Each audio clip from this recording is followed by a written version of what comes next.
Olá pessoal, 2010, ano de Copa do Mundo, os holofotes voltados para a África do Sul. Vou fazer aqui com vocês hoje um apanhado rápido sobre a história desse país, que hoje é o centro das atenções. A história da África do Sul é muito antiga, porém a gente vai usar um corte que é o imperialismo europeu. Os europeus chegam à África do Sul por volta do século XV, final do século XV com os portugueses, quando eles contornam o Cabo da Boa Esperança. No século XVII ocorre uma presença holandesa, mas é justamente no século XIX que o imperialismo europeu vai se consolidar com a presença dos ingleses. Os ingleses têm interesse comercial na área e disputam essa região com os descendentes de holandeses, os Boeres.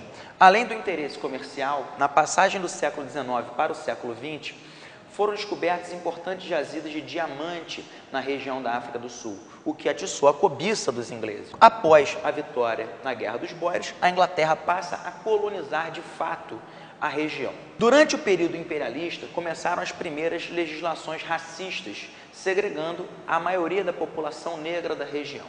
Mesmo após a independência e a proclamação da República em 1961, o regime de segregação racial é mantido e passa a ser conhecido no mundo inteiro como o regime do Apartheid. Os negros são totalmente separados da população branca, que era a minoria.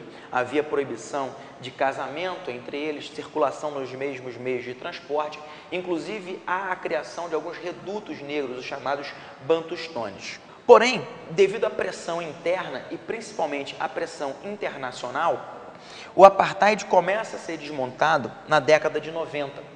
Entre 90 e 93, as leis de segregação raciais vão gradativamente sendo abolidas. O grande líder da resistência negra, Nelson Mandela, que já estava preso há algumas décadas, condenado à prisão perpétua, é libertado. Em 94, eleições livres são marcadas na África do Sul depois de uma mudança na Constituição de 1993.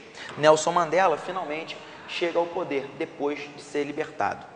Muito bem, a chegada de Nelson Mandela ao poder vai inaugurar uma nova fase da África do Sul, um esforço nacional para a reconstrução de um país dividido pelo antigo regime do Apartheid. Mandela vai tentar gerar a união do povo sul-africano e vai se utilizar inicialmente do esporte, o rugby. O rugby, que era um esporte praticado pela elite branca e odiado pelos negros.